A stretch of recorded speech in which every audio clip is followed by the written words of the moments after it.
안녕, 민규쌤입니다. 46쪽 이제 대단원 3 들어갈 겁니다. 그래서 대단원 3에는 서아시아 및 인도 지역의 역사라고 되어 있고요. 그 중에 서아시아부터 다룰 예정입니다.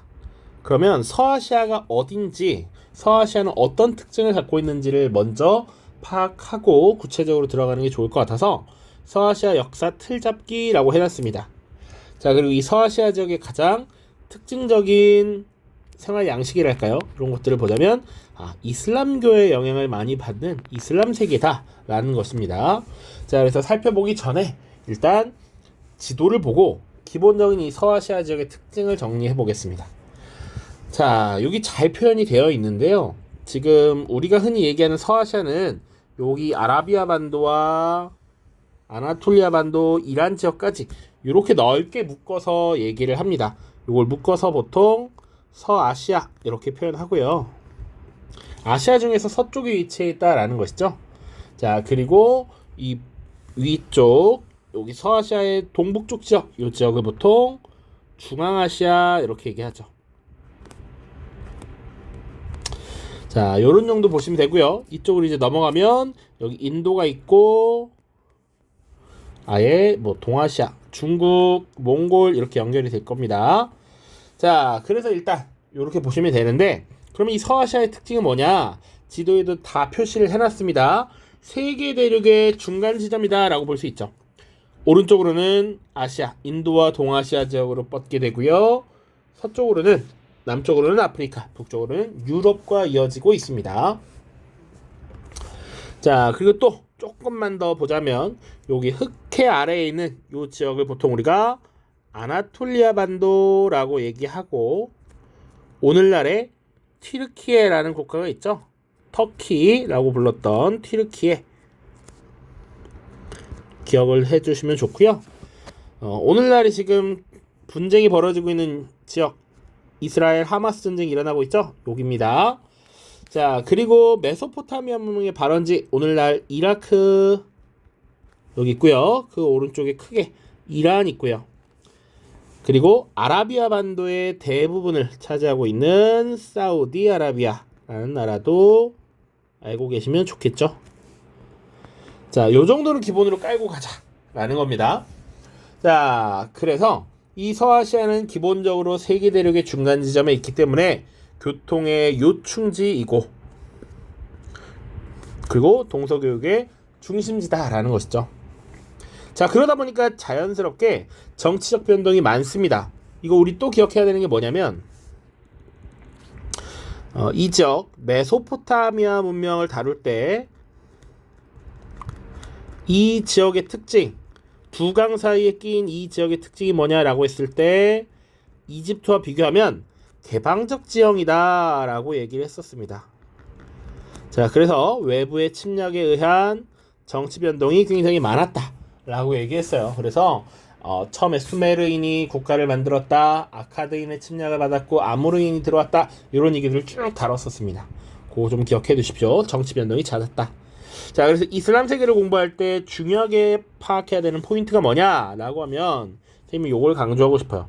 주변국과의 교류를 파악하는 것이다. 그러니까 서아시아 역사를 쭉 다룰 겁니다. A, B, C를 다룰 텐데 각각의 시기에 동아시아에서는 뭐 했게, 혹은 그 시기에 유럽에서는 어떤 일들이 벌어지고 있었게, 어떤 나라가 있었게, 이런 정도를 파악해야 된다라는 겁니다. 요거 반드시 기억을 해주시고요. 또 조금만 더 보자면 이들을 묶어내는 종교가 바로 이슬람이었습니다. 이슬람 굉장히 중요하게 되고요. 또 이 서아시아 지역은 여러 민족들이 사실은 역사를 공유하고 있습니다. 대표적인 민족 3개 정도만 정리를 하고 가죠. 일단 페르시아계입니다. 페르시아라고 하면 오늘날의 이란의 선조들을 보통 페르시아계라고 얘기하고요. 그리고 전반적인 기본 아랍계가 있죠. 아랍인들 있죠. 아랍인. 그리고 튀르크의 조상, 터키의 조상이라고 하는 튀르크계 민족들도 있습니다. 그래서 여러 다양한 민족들이 이 지역에서 공존하면서 역사를 전개해 나갔다라는 것까지 기억을 해두시면 될 것 같습니다. 자, 그래서 밑에는 사실은 이 서아시아 역사를 쭉 연표로 정리해 놓은 자료가 있는데 연표만 보면 이제 아주 기겁을 하게 되죠. 차차 천천히 정리를 해 나갈 것이고요. 이 자체가 굉장히 내용이 많아 보이지만 같이 정리하다 보면 또 단순하게 볼 수 있습니다. 그래서 구체적인 내용 이렇게 일단 서아시아의 고대사라고 해서 여기 사사랑조 페르시아까지 한 파트에 다룰 거고요. 그 다음 이슬람교가 창시된 이후에 이슬람 제국과 그 이후 시기 요거를 두 번째 시간에 다룰 거고요. 그리고 뒤에 오스만 제국이라고 하는 국가가 등장합니다. 그것으로 세 번째 시간 이렇게 정리를 하면 될 것 같아요. 자, 그래서 일단 대략적인 흐름이야, 흐름. 우리가 아시리아라는 나라를 배울 텐데 그 전에 사실은 다뤄야 되는 것이 뭐냐면 문명 단계였죠. 문명. 그래서 복습 조금 하면서 같이 봅시다. 문명. 자, 우리 문명하면 당연히 메소포타미아 문명이었습니다. 자, 이거 메소포타미아 문명과 관련해서 수메르인, 아카드인, 아무르인이 이 지역을 차지하고 국가를 만들었다 라고 다뤘었고요. 지중해 연안의 문명을 다룰 때 그러니까 지역으로 치자면 오늘날의 이스라엘, 팔레스타인 요 지역 요 라인에 있었던 문명이 페니키아가 있었습니다. 그리고 또 헤브라이 있었죠. 헤브라이. 그리고 사실은 저 밑에 나일 강역에 이집트 문명이 있었습니다. 자, 이런 여러 도시국가들이 형성이 되었는데 이들을 쭉 빨아들여서 통합을 이루었던 것이 바로 아시리아라는 나라가 있고요.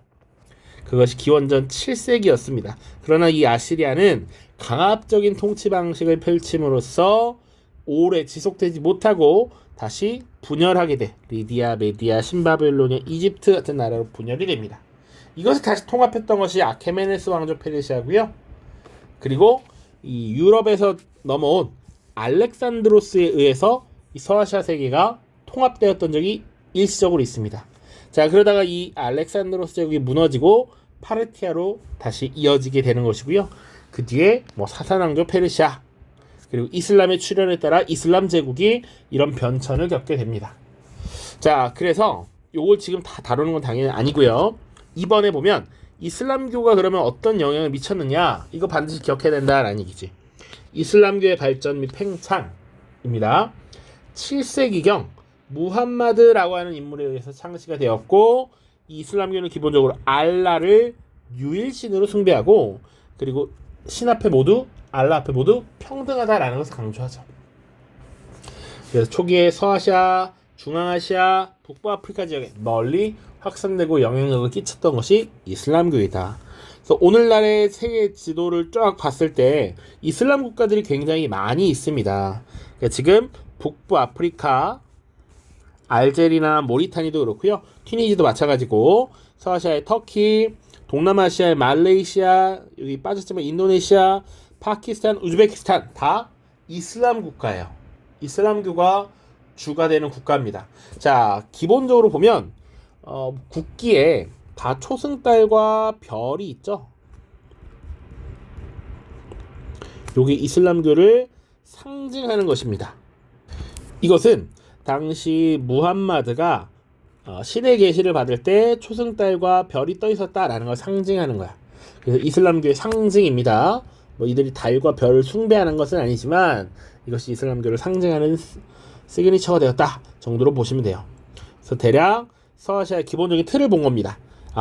세계 대륙의 중간에 위치해 있어서 지금 정치적인 변동이 많았고 교류가 많았으니까 그걸 잘 파악해야 한다.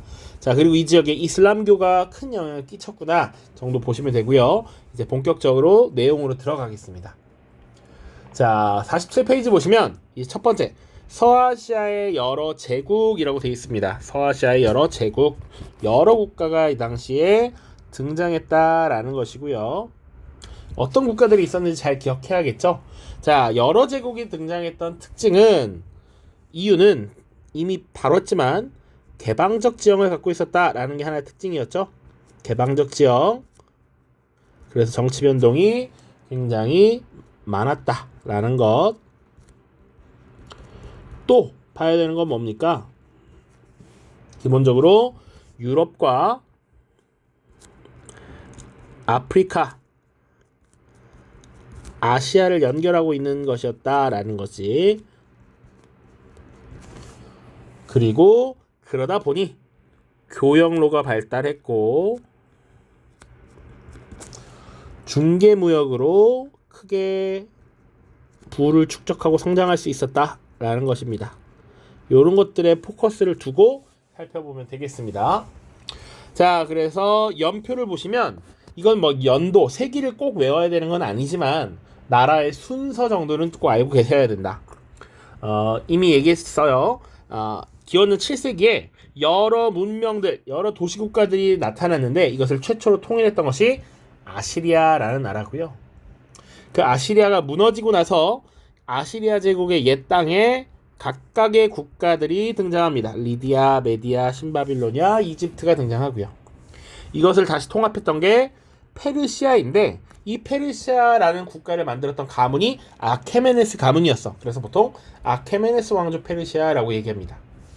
자, 이렇게 말하는 이유는 뒤에 사산 가문이 다시 한번 페르시아를 일으켰기 때문에 구분하기 위해서요. 자, 그래서 아케메네스 왕조 페르시아가 등장했고 그리고 이 아케메네스 왕조 페르시아를 무너뜨린 그리스의 마케도니아라는 나라가 있습니다.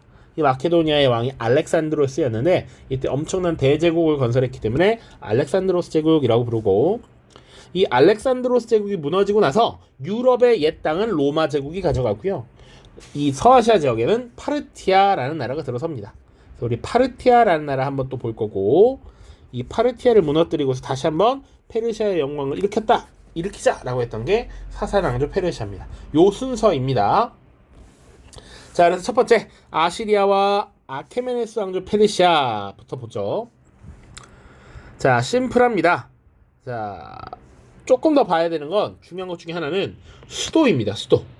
이 각 국가가 어떤 도시를 수도로 삼았는지를 좀 기억해 두세요. 자, 아시리아의 수도는 니네베라고 하는 도시였습니다. 니네베. 그리고 이 아시리아는 실제 출제된 적은 없지만 선지의 오답선지로는 이미 여러 번 출제가 되었어요. 그래서 정답선지로도 한 번쯤은 출제될 수 있지 않을까라는 기대를 하고 학생들에게 수업 때도 열심히 밀고 있습니다.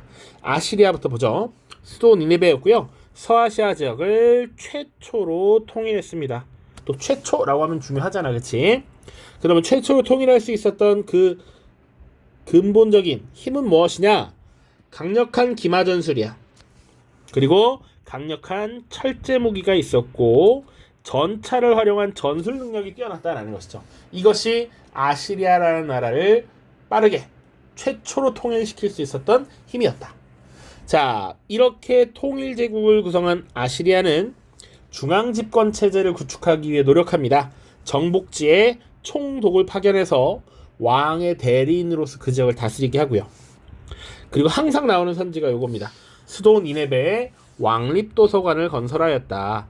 각지의 여러 발전된 학문들을 모아서 수도에 왕실도서관, 왕립도서관을 건설하고 학문을 장려, 진흥하려고 했다라는 것이죠. 그러나 이 아시리아가 갖는 또 하나의 한계는 뭐냐면 피정복민에 대해서 강압적인 통치 방식을 채택했다라는 겁니다. 그렇기 때문에 아시리아라는 나라가 오래 지속되지 못했다라는 게 한계예요. 자, 그래서 이 아시리아는 결국 빠르게 반란, 지방의 반란으로 인해서 무너지게 되고요. 리디아, 메디아, 신바빌로니아, 이집트로 나뉘게 되는데 요거 가끔 자료에 그냥 언급이 되니까 요거 어떻게 외우고 갑시다. 선생님도 요거는 내가 당연히 만든 거 아니고요. EBS의 모 선생님이 제보를 받아서 이렇게 안내해 주셨습니다. 이제 세대가 바뀌어서 점점 점으로 가고 있지만 호날두냐 메시냐 이런 논쟁이 있었죠.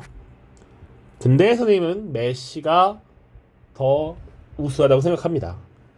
날강두는 실제로 와서 게임도 안 뛰고 갔잖아. 역시 리오넬 메시는 신이야 라고 하는 것이죠.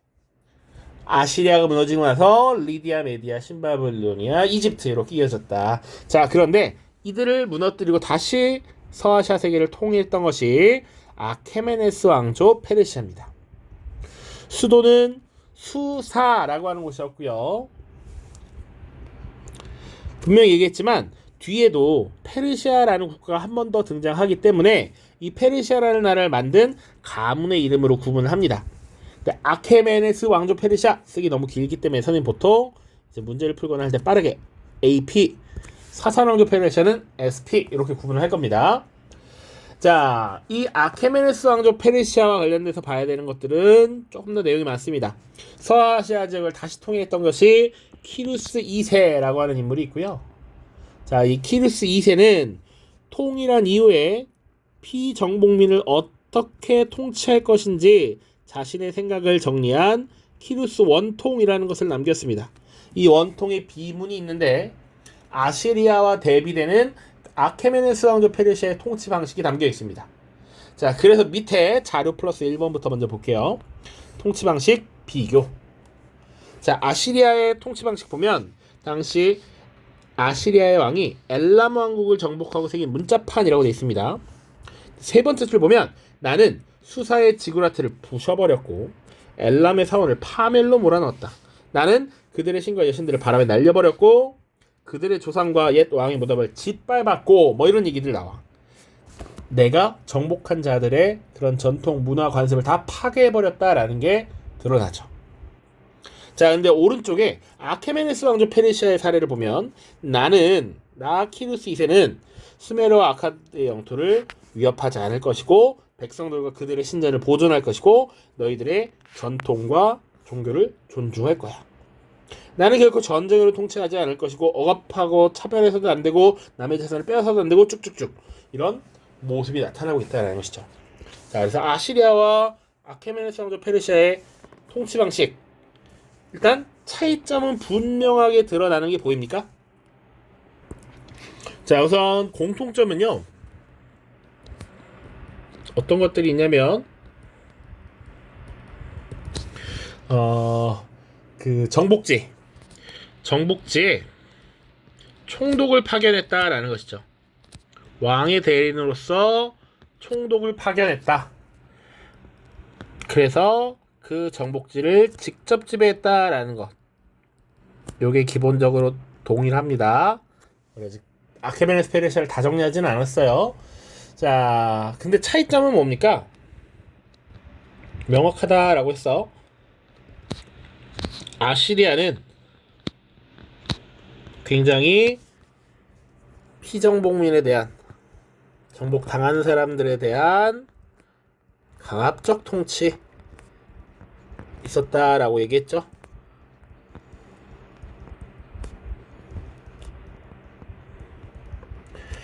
자, 반면에 아케메네스 왕조 페르시아는 관용적 통치입니다. 피정복민에 대한 관용적인 통치.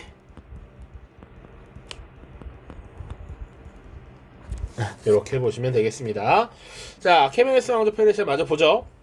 자, 키루스 2세의 아들로서 다리우스 1세라고 하는 국왕 시기에 이 전성기를 맞이하게 됩니다. 자, 여기서 말하는 전성기라는 건 기본적으로 영토가 넓었다라는 것이죠. 영토가 엄청 넓었는데 그 영토가 어디서부터 어디까지 이르렀느냐? 교과서에 나오는 겁니다. 기본적으로 이집트 지역을 정복하고요. 그리고 지중해 연안부터 지중해 동부 지역 맞닿아 있는 지중해 연안부터 인더스강 유역까지 진출했다라고 보통 이렇게 얘기하죠. 자, 아케메네스 왕조 페르시아의 전성기를 이끌었던 다리우스고요. 자, 이 다리우스는 전국 20개 주에 총독을 파견했고요. 그리고 그 지역이 잘 운영되는지 감시하기 위해서 왕의 눈, 왕의 귀라고 하는 감찰관을 파견합니다. 감시하는 것이죠. 자, 그리고 왕의 길이라고 하는 도로를 건설합니다. 그리고 중간중간에 쉬어갈 수 있는 역참을 구성했는데 요것도 같이 봐주세요. 수사에서부터 사르디스에 이르는 왕의 길을 건설했다. 자, 기본적으로 이런 도로의 역할은 뭡니까? 도로. 왕의 명령을 신속하게 전달하고 세금을 운송하고 뭐 이런 역할들이 있어. 전쟁 시에 군대를 빠르게 움직이기 위한 것이었다 라고 보시면 돼요.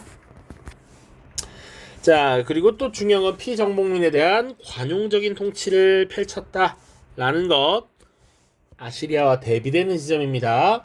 자, 그러다 보니 포용적이고 관용적인 모습을 보여서 정복지의 다양한 민족들의 다양한 문화를 수용하면서 국제적 문화가 발달했고요. 또 하나의 특징, 선지로 많이 나오는 건데 페르세폴리스라고 하는 새로운 도시를 건설했습니다. 뿐만 아니라 종교적으로는 조로아스터교가 발달합니다.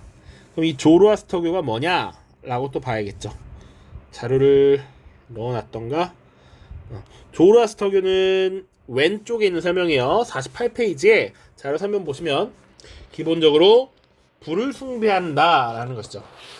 자, 그리고 조로아스터교는 세상을 이원론으로 바라봅니다. 그래서 선의 신 아후라 마즈다와 악의 신 아리만이 싸우는 것이 이 현실이야.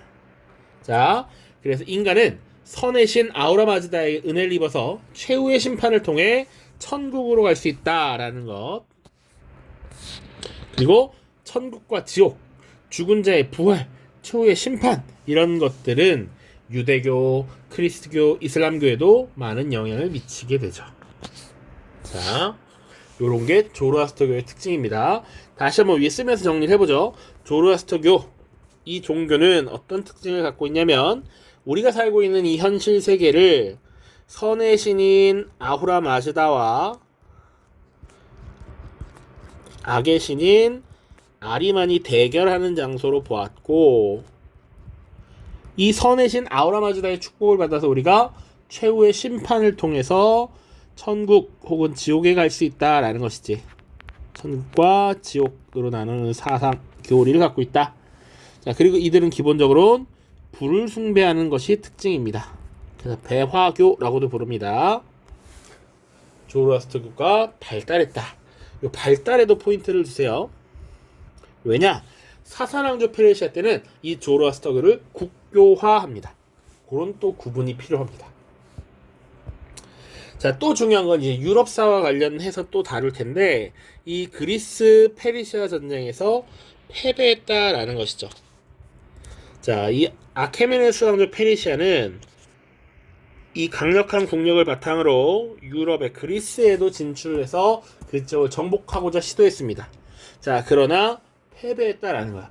세 차례의 전쟁이 벌어집니다. 1차 침략, 2차 침략, 3차 침략이 있는데 1차 침략에서는 폭풍우를 맞아서 이 배에 있었던 군인들이 제대로 싸우지도 못하고 무너지게 되고요. 2차 침략 때 우리가 한 번쯤 들어봤을 법한 마라톤 전투라고 하는 게 벌어지죠. 또 나중에 또 나오겠지만 테르모필레 전투, 살라미스 해전 뭐 이런 내용들을 쭉 다루게 될 겁니다.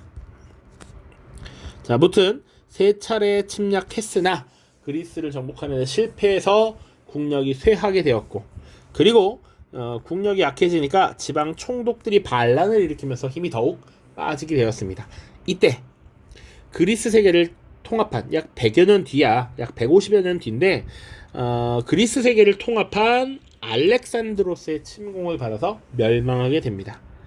그 대표적인 전투가 이소스 전투라는 게 있어요. 기원전 333년 이소스 전투, 그리고 가우가멜라 전투를 거치면서 페르시아가 완전히 무너지게 되었다. 그 정도 보시면 되겠네요. 자, 그래서 48쪽으로 넘어가서 다리우스 1세와 관련된 자료와 지도가 있습니다. 다리우스 1세와 관련된 자료 계속해서 수특에 실리고 있어서요. 나는 다리우스, 위대한 왕, 왕 중의 왕, 페르시아의 왕이라고 되어 있고, 아후라 마즈다의 축복으로 나는 왕의 자리에 올랐고, 아후라 마즈다가 나에게 왕국을 주었어. 선의 신인 아후라 마즈다의 축복을 받아서 내가 왕의 자리를 차지했고, 내가 거대한 제국을 건설했어 라는 얘기를 하고 있는 것이죠. 그래서 조로아스터교의 영향을 받고 있다라는 걸 볼 수 있고요. 지도 잠깐 보시면 아시리아와 아케메네스 왕조 페르시아의 최대 영역이 있습니다. 봐야 될 것, 아시리아의 수도 니네베 보시고요. 아케메네스 왕조의 수도 기본적으로는 행정 수도 수사가 있고요. 다리우스 1세 때 건설하기 시작한 페르세폴리스라는 도시도 같이 봐두십시오. 다리우스 1세가 건설했다라는 것. 그리고 또 봐야 되는 건 뭡니까? 바로 이 수도였던 수사에서부터 사르디스까지 이어지는 왕의 길이라고 하는 것 보시면 되고요. 또 아케메네스 왕조 페르시아의 영역을 보시면 됩니다. 지금 색칠되어 있는 부분이죠. 그래서 보시면 이 이집트 지역까지 차지했다라는 것, 동쪽으로 이집트, 그리고 아나톨리아 반도, 심지어 여기 인더스강 유역까지도 진출했구나라는 거. 최대 영역 다리우스 1세 때입니다. 다리우스 1세 때 같이 봐두십시오. 오른쪽에 이제 마니교라는 거 나와 있는데 조금 이따가 보겠습니다. 자, 그다음 이제 파르티아와 사사왕조 페르시아 볼 겁니다. 자, 사사왕조와 그 전에 파르티아. 자, 분명히 기억해야 되는 것이 아시리아가 있었고요. 아시리아가 서아시아 세계를 통일했고, 그 다음 다시 분열했습니다. 리오넬, 메시는 신이아, 다시 통합했던 게 아케메네스 왕조 페르시아고요. 그 다음에 등장하는 게 사실은 그리스 세계를 통합했던 알렉산드로스였습니다. 그리고 이 알렉산드로스가 죽고 나서 급격하게 다시 힘이 빠집니다. 그래서 이 알렉산드로스 제국의 유럽 지역은, 유럽의 영토는 로마 제국에 들어가게 되고요. 이 아시아, 서아시아 지역은 파르티아라는 나라가 차지를 하게 되죠. 물론 파르티아 하나가 모두 다 먹은 건 아니고요. 사실은 여러 작은 나라들이 있지만 그것들은 생략을 하는 것입니다. 자, 그 다음 파르티아, 다음이 사사왕조 페르시아입니다. 지금 알렉산드로스 제국의 붕괴 이후 파르티아와 사사왕조 페르시아를 보는 거예요. 자, 파르티아의 수도 크테시폰 기억해 두시고요. 하필이면 이 뒤에 사사왕조 페르시아도 파르티아가 수도로 삼았던 크테시폰을 수도로 삼습니다.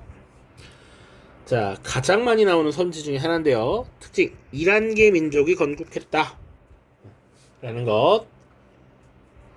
그리고 기원전 2세기에 전성기를 맞이했습니다. 그래서 영토는 메소포타미아 지역부터 인더스강까지. 그러니까 분명 이전에 아케메네스 왕조 페르시아는 이집트를 장악했지만 이집트를 장악하지 못했다라는 겁니다.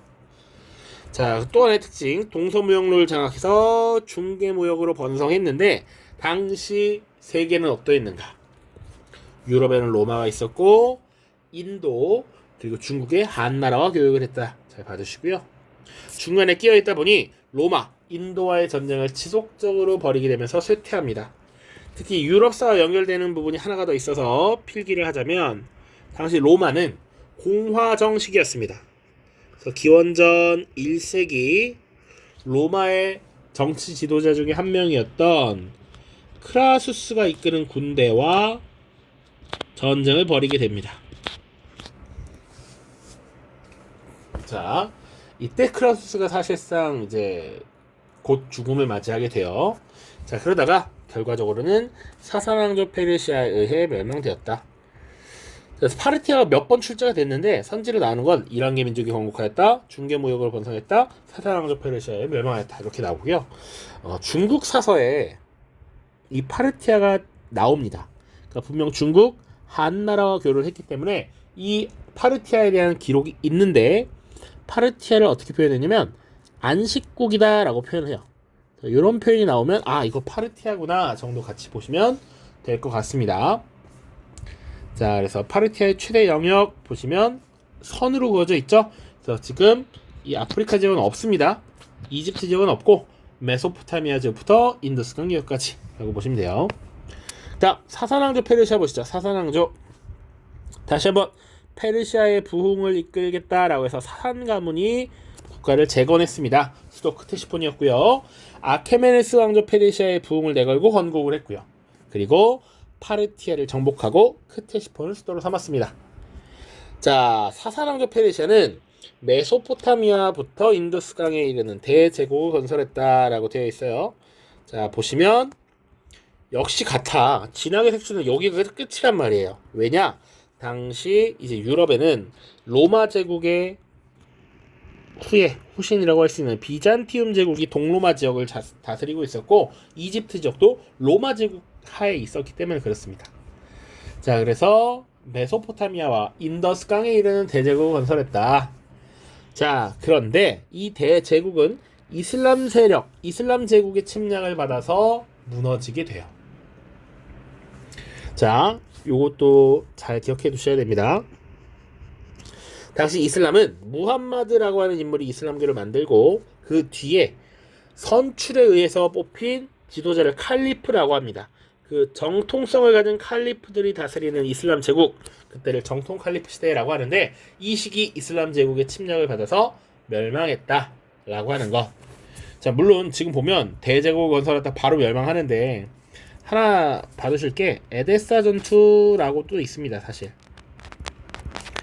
에데사 전투, 자 지도에도 있어요. 260년입니다. 당시 전성기를 이끌었던 샤프루라고 하는 황제가 로마 제국의 황제 발레리아누스를 생포했던 일이에요. 그것을 이렇게 조각화해 놓은 겁니다. 뭐 이런 것도 있긴 있습니다. 자, 그래서 사산왕조 페르시아는 파르티아를 정복했고 로마와 맞서 싸울 정도로 강성했으나 이슬람 제국에 의해 멸망했다. 이렇게 보시고요.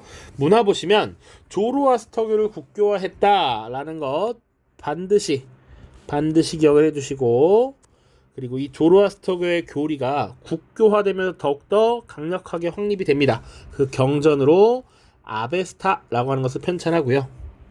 그리고 이 조로아스터교에 대응하는 의미에서 마니교라고 하는 새로운 신흥 종교가 등장합니다.